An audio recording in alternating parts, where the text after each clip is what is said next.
Hello. My name is DJ and welcome to the first installment of my series, I Didn't Like This Thing and Here's Why. It's a bit of a working title because it sort of directly gives away the fact that this is going to be a negative review. It's fine. I'm working some things out.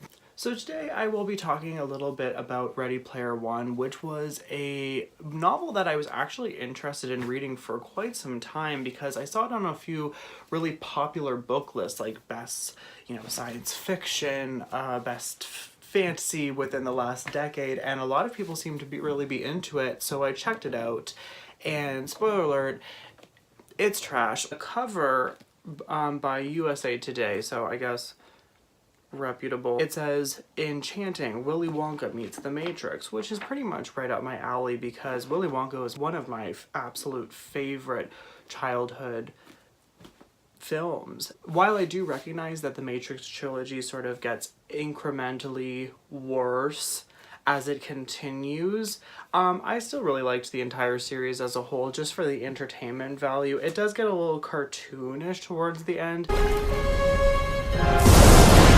And I'm not one that's ever going to defend that or say that, oh, you just don't get it, because it does get really ridiculous. I don't know, I liked it for what it was. No, not everything can be Citizen Kane. See, the gag there is I don't even really like Citizen Kane that much. It's okay, but I do think that out of all the classic scope of what is being regarded as, the top Hollywood films of all time, I would say that it is rather overrated for what it is.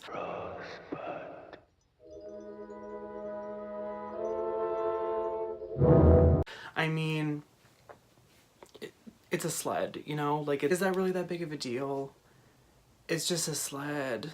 Oh, I'm sorry, did I ruin the ending to Citizen Kane for you? Well, I guess the joke's on you because it's been out for, I believe, over 70 years, so if you haven't seen it yet, I would probably say that you have no intention of seeing it.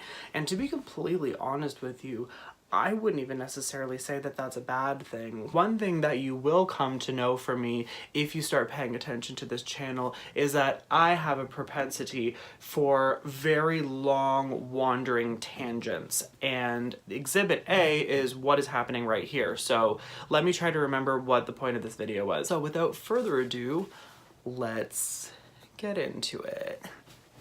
I don't give a fuck!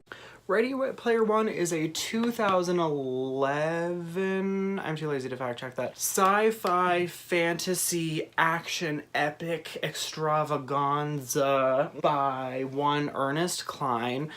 Now, I really wanted to shit on the actual person of Ernest Cline, but I have done some digging up of a few interviews of his, and he doesn't really seem like that weird of a guy. I mean, to be honest with you, I kind of was expecting more of a fedora with arms and legs personality, but he seems semi-normal. I just don't understand how something so excruciating and so condescending and so self-important like Ready Player One can come out of the mind of someone that, for all other intents and purposes, seems like a pretty standard dude. So in the distant / not so distant future, our fossil fuels have been completely expended by the world, and everything is in turmoil. Everything seems to be like just a smoldering heat. People live in these trailer parks called stacks, which is just literally trailers stacked on top of each other. I feel like there has to be a more pragmatic way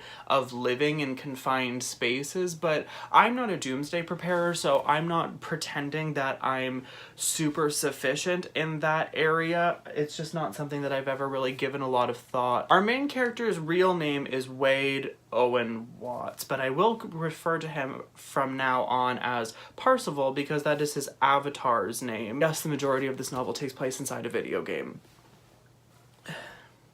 So I guess I really just set myself up for disappointment. So the world is going to shit, everyone's poor, there's no resources for anything, no jobs available. I think it said there was something like a 2-year wait list to work at a McDonald's or something, so things are looking bad. The only thing that people of planet Earth have to sort of escape from this hellscape, if you will, is the Oasis, which is this massively multiplayer online game that is completely virtual reality. It's described in the book as you can barely tell that you're inside a video game because the graphics are so realistic, which sounds absolutely terrifying to me. So it is like the Matrix, I guess, in a way. The creator of this program is one James Halliday with his partner Ogden Morrow. I literally just finished reading this book yesterday and I already like repressed half of the memory of this book because it was just such a negative experience. So they created this video game because they wanted to escape into this virtual reality world because they were fucking losers in real life. You immediately feel bad when you hear this kind of a story, but then the more you get to know this James Halliday, he just seems like an absolute stop. Halliday is a self-obsessed multi-billionaire who made all his riches from his previous forays into the video gaming community and amassed this wealth that he then used with his partner Ogden Morrow to create the Oasis, which is this program that basically the entire world in this universe of this novel is using this virtual world to escape their troubles. I get that, whatever. He has this strange fascination with 80s pop culture references, whether it be, you know, films, movies, video games, television series, just he needs to know every obscure detail of everything. Basically, Halliday is that guy that just shows up to all those house parties that you attend. No one really knows who he's friends with or why he's there, but if you mention anything that he's even remotely into, he'll sort of scorn you and shun you into not wanting to be into that thing anymore. In this hypothetical situation, you know, you're someone who is really, really up in arms when people don't get their Dungeons and Dragons references correctly, when people don't have the entire discography of a band that they claim to be a fan of, when people haven't seen every single episode of Family Ties, and you're walking across this bridge over very troubled water, and Sid, the local, you know, greaser who hangs out behind the bowling alley after lunch, comes up to you with a bunch of his goons and picks you up by the back of your jeans and throws you over the side of the bridge. I'm just saying that you being the way that you are and the fact that this happened to you, these could be connected in some way, you know what I mean? I'm not condoning bullying, but don't be a dick. But like I said, Halliday is obsessed with 80s pop culture and he gets sick and is dying, and before he dies, he decides to create this Easter egg inside of his virtual world, the Oasis, where whoever finds this Easter egg inherits his wealth. There's one catch, however. To find the Easter egg inside the Oasis, you have to find 3 keys that correspond to 3 gates. Each gate is sort of like a mini challenge that you have to conquer in order to get closer and closer to the location of the egg. All of the clues, all of the challenges, all of the puzzles, everything that you have to do to get closer and closer to this egg directly has something to do with Halliday's obsession with the 80s. So you need to know all these weird, obscure pop culture references, you know, listen to the same music that he listened to, watch the same movies that he liked. Just super, super narcissistic stuff here. So this egg craze is sweeping the nation and everyone's obsessed with hunting the egg. The people who actively devote their entire lives to finding this Easter egg, they call themselves Gunters. Which I guess is like an abbreviation of egg hunters that just got turned into Gunters. So I had a bad feeling about James Halliday to begin with, and then it's realized later on in the novel that his favorite band was Rush. So I knew that he wasn't someone that I could possibly trust. So if you're thinking that the author Ernest Cline wrote this book as some sort of weird wish fulfillment scheme of just living out his nerdy action roleplay text adventures in novel format, You're not wrong. So like I said, I did black out while I was reading this and repressed quite a lot of this book. So I was doing some research online on just some articles that would help me refresh my memory of certain things that it'll take hypnosis and therapy to sort of vividly make me remember these things that I just read a few days ago. There was an article I found on heypoorplayer.com, which is really funny. I will link that in the description below. It's actually, it looks like it's just a transcript of this YouTube channel called Hey Poor Player TV. I will also link that as well, because I have read through the entire article and it's a lot more in-depth than what I'm going to talk about here, just because I don't think I can muster enough emotional strength to go into more detail than I currently am about something that is just this bad. I'm just sort of going for more of an off-the-cuff, disaffected, aloof sort of tone, because I have realized that on the internet, if you're passionate about anything, even remotely, people will make fun of you for it. So I'm here to say that my name is DJ. I don't like anything, no one loves me, and welcome to the Thunderdome. I don't give a fuck! An actual quote from the book that this article is touching base on. I watched every episode of The Greatest American Hero, Airwolf, The A-Team, Knight Rider, Misfits of Science, and The Muppet Show. What about The Simpsons, you ask? I knew more about Springfield than I knew about my own city. Star Trek? Oh, I did my homework. TOS, TNG, DS9, even Voyager and Enterprise. I watched them all in chronological order. The movies too. Phasers Locked on Target. I learned the name of every last goddamn GoBot and Transformer. Land of the Lost, Thunder the Barbarian, He-Man, Schoolhouse Rock, G.I. Joe. I knew them all because knowing is half the battle. That goes on for 10 pages. I'm not kidding. That goes on for so long that I went into what could only be described as a catatonic state. Imagine having to read 500 pages of that. And it's wild because this is a super, super popular book. I mean, people are freaking out over the trailer, saying that this is their favorite novel. They can't wait for the movie to come out. All their wildest dreams are coming true.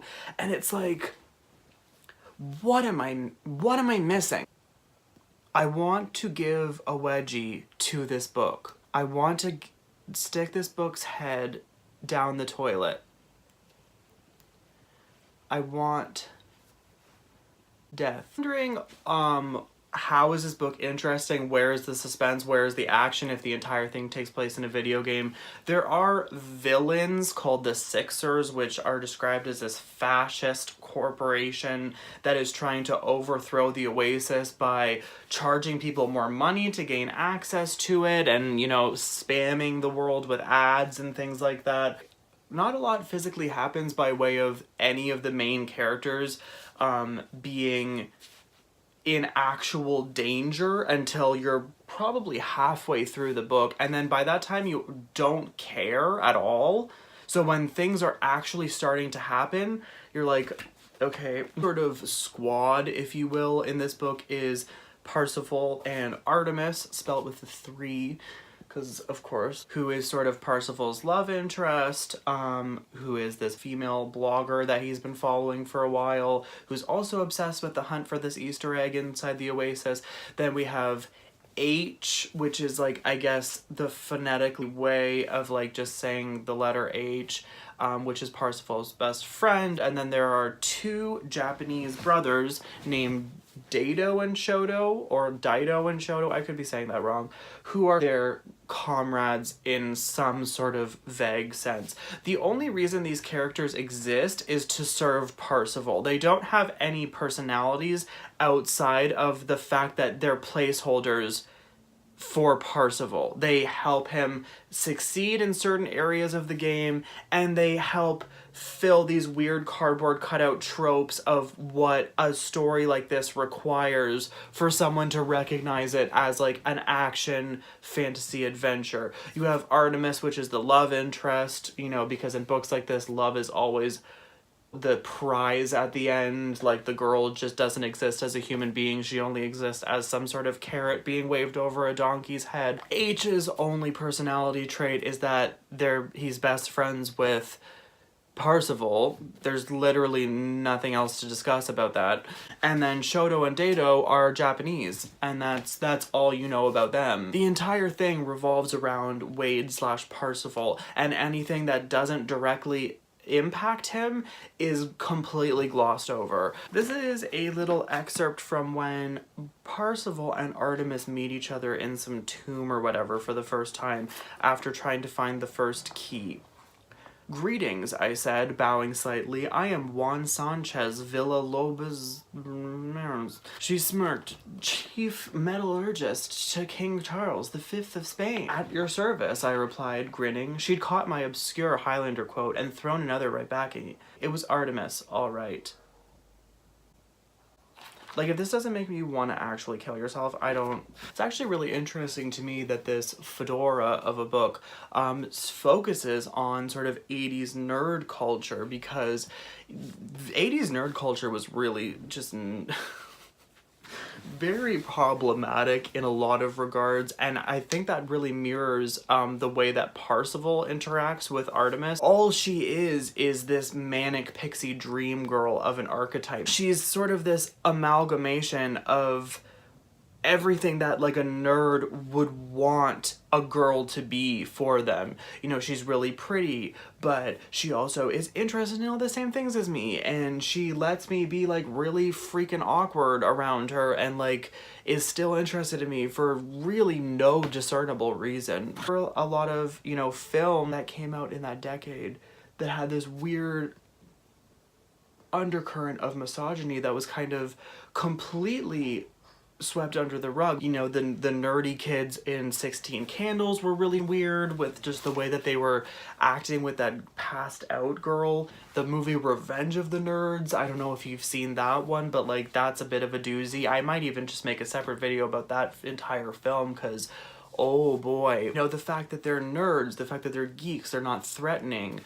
They're not seen as individuals that are worth scrutinizing in the way that you would like any other male character. And going back to the whole Parzival and Artemis dynamic, even though they haven't met in real life, Parzival is like weirdly covetous of Artemis, and there's a scene where Artemis meets his best friend H in this like virtual chat room basement, and they're getting along and they're, you know, having a friendly conversation, and Percival is like visibly very uncomfortable with the fact that his friend and this girl he likes are like having a conversation with each other. And he even says, "They really seem to be hitting it off, and it was making me crazy jealous. I didn't want Artemis to like H, or vice versa. I wanted her all to myself."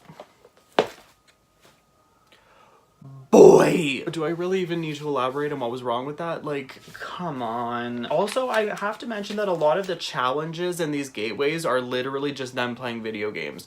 So I don't know how that's gonna translate onto the big screen. Are we gonna watch 2 hours of that? Like, I don't understand how that's gonna work.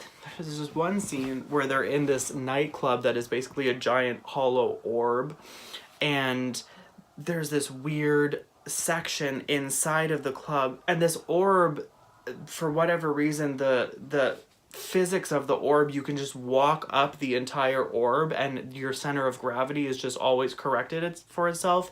But if you jump off the ground into the air, you just hover into the middle of the orb, which is this sort of suspended dance floor, which I'm not gonna lie, that sounds pretty cool. I don't really understand like how logistically that would work. I feel like if that were to ever happen in real life in the future, I feel like people would be just constantly colliding into each other, but what do I know? So jumping back to the sort of wish fulfillment, weird role-playing asterisks nature of the book, there's a lot of moments of "and everyone clapped" or "the crowd went wild," and it's just like you can tell that I feel like there is a part of Ernest that was just living through this character, just wishing that these sort of inconsequential things that this character was doing inside a video game, in real life, doing things that most people wouldn't really care that much about. Like, no one is impressed when you beat a level in a video game. No one is impressed when you do anything inside of it. It's a video game. Like, no one cares.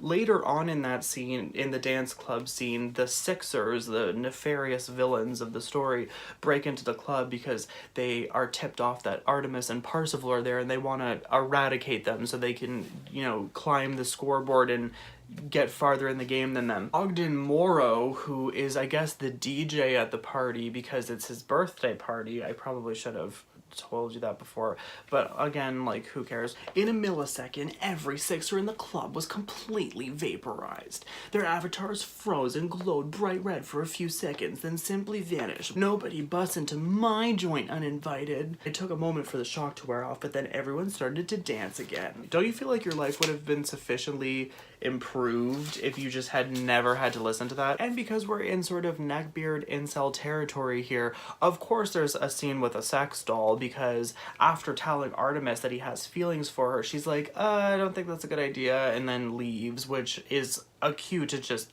get over it. But he doesn't, and he buys a sex doll and masturbates a lot with it, and that's, you know, something that I also wish that I could have scrubbed from my memory. After spending several highly unproductive days inside a standalone brothel simulation called the Pleasure Dome, I'd gotten rid of the doll out of a combination of shame and self-preservation. So at least he has, like, some kind of self-awareness by the end of that particular excerpt. It doesn't really save me any of the damage that it already caused me, so I'm glad you came to your senses at some point. I mean, the self-loathing is just absolutely astronomical in this book. Not only does he feel shame about this sex doll, there's the fact that he's pining over a girl who doesn't really seem that interested in him. He goes back and forth between having this weird overinflated ego, literally referring to himself as a god, and then being like super self-deprecating and super whiny. Oh, I can't get the girl that I want. Oh no, the enemy is ahead of me in the game. And he literally just, the first time in the book that things aren't really going his way, he is just like, I'm gonna throw myself off the roof. And this isn't just him being a dramatic edgelord, like, he legitimately goes into detail about how he's gonna throw himself off the roof of a building because, oh, I'm not gonna win the game. So the wish fulfillment thing, case in point, I got invited to the most exclusive parties. I went to all the hippest clubs and never had to wait in line. I was a pop culture icon, a VR rock star, and in Gunter circles, I was a legend. Nay, a god. Like, chill the fuck out. In these stories of this sort of like loner black sheep loser, you're supposed to identify with them in the way that's like, oh, I also don't have friends, or oh, I also, you know, am really socially awkward. If you act like this, there's a very good reason why you don't have friends. No one likes people that act like this. No matter how popular you are, no matter how, you know, well-spoken you are, or how good you are with the women, you're an edgelord. No one likes edgelords. Because of the fact that a lot of the action takes place inside a video game, this just sort of opens the floodgates for lazy writing. You don't have to explain anything or set up anything, because if there's a plot inconvenience, you can just be like, oh, by the way, I had a teleportation device the whole time. So if you're wondering how I got to this planet before the enemies, even though they were closer to the planet than I was, I teleported. Which again, I understand sort of comes with the territory of a novel like this, but it's just, I feel like every element of this just separately I can deal with. You know, the shitty characters, the fact that it's not written that well, barely concealed misogyny, plot conveniences that just, oh, I don't know how to explain this thing, so I'll just throw this other thing in without leading up to it at all, and you will just have to go along with it because it's a video game and anything can happen in a video game. Like, if these elements were isolated and just not all in one story together, I could probably deal with that a lot better than the execution here. It's just there's too many things that I have to hurdle over to get to the ending of this book, and I don't honestly understand how anyone enjoyed the obstacle course that reading Ready Player One presents to you. Basically, this book just goes on for over 500 pages exactly this way. So the main posse are talking with each other and helping each other. The Sixers are being dicks. Nothing is really happening except for people playing video games and flying around in spaceships and things like that. But all of the cool action isn't actually happening because it's inside a goddamn video game. That's really all that there is to it, and then it ends in the way that you would expect it to end. It's not that big of a surprise who wins and who gets the girl at the end. Like, it's really just very by the numbers. Anyway, I hope you enjoyed me rambling for, I don't know how long this video is going to be, but it says I've been talking for almost 2 hours, so yikes. I will be back probably complaining about something else, or maybe recommending something, or something along those lines. I just want to share the joy. Have a great day.